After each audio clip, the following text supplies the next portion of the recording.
আগে আমরা সব সময় চোদাচুদি করতাম, আজকাল আমরা ঝগড়া করি কিন্তু আর কিছুই নেই। তুমি একটা কুত্তার বাচ্চা, প্রতিশোধের যৌনতা ছাড়া। কারণ বলো তো কে তোমার উপর বিরক্ত? তোমার চিৎকার সারা ঘরে প্রতিধ্বনিত হচ্ছে, হুমকির পর মারামারি এবং ঝগড়া।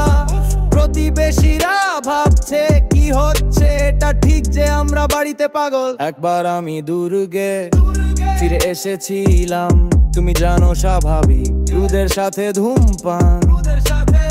আর আমার মেয়ে আমাকে টেক্সট করেছিল, আমাকে বলেছিল যে সে এইসব দেখে ক্লান।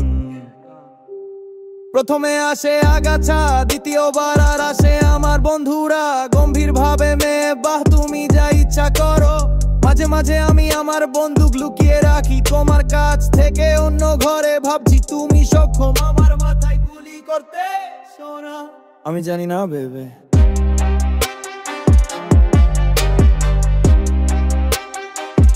আমি জানি না ভেবে।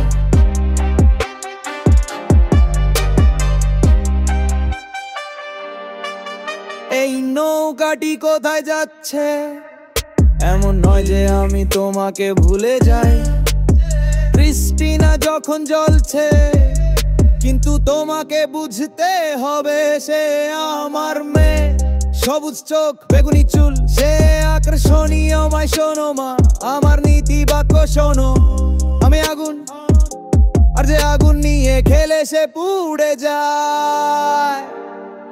আমরা কথা বলবো পরে, আমি স্টুডিওতে রেকর্ডিং করছি, কিন্তু সে ভাবছে আমার আর একটা চোষা হচ্ছে। করো করো করো বধূ এবং রাক্ষস, তুমি এবং আমি। ধুর বলো আমাদের কি হয়েছে? আগে আমরা সব সময় চোদাচুদি করতাম, আজকাল আমরা লড়াই করতে থাকি, কিন্তু প্রতিশোধের যৌনতার চেয়ে ভালো আর কিছু নেই।